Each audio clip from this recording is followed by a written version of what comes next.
Welcome to ప్రో9 TV. Rolla మండలం ఎం.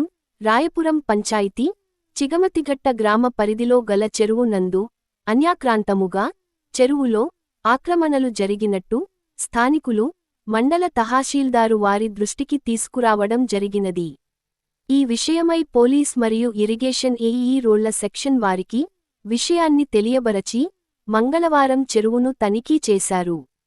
ఈ విషయమై చెరువును మొత్తము పరిశీలన చేయగా చెరువులో ఎలాంటి శాశ్వత నిర్మాణాలు జరగలేదని, అయితే వీటిని కొంతమంది గొర్రెల కాపరులు రాత్రివేళలో కంచెవేసుకొని ఉన్నట్టుగా గుర్తించి వాటిని వెంటనే తీసివేయాలని ఆదేశించారు. మరియు ఆక్రమణలు ఏవైనా జరిగి ఉన్నట్టు అయితే వాటిపై సత్వరమే సర్వే చేయించి వాటికి హద్దులను నిర్దేశించి బౌండరీ ట్రంచెస్ హద్దుల వెంబడి చెయ్యాలని ఎంపీడీఓ గారికి విషయాన్ని తెలియజేశారు. అదేవిధంగా మండలంలో 5 మైనర్ ఇరిగేషన్ చెరువులు, 20 వరకు పంచాయతీ రాజ్ చెరువులు, మరికొన్ని నీటి కుంటలు ఉన్నట్టు తెలియపరిచారు.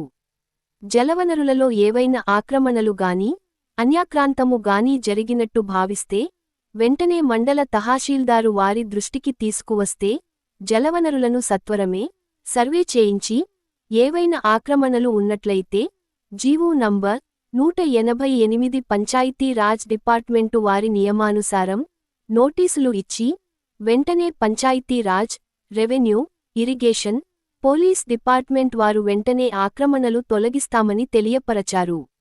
ఈ విషయాన్ని మండల tahsildar Shri S Sheikshavali garu, irrigation AE Shri J Srinivasulu మరియు పోలీసు ఏఎస్ఐ శ్రీ ఇదాయతుల్లా పత్రికా ముఖంగా తెలియపరచడమైనది.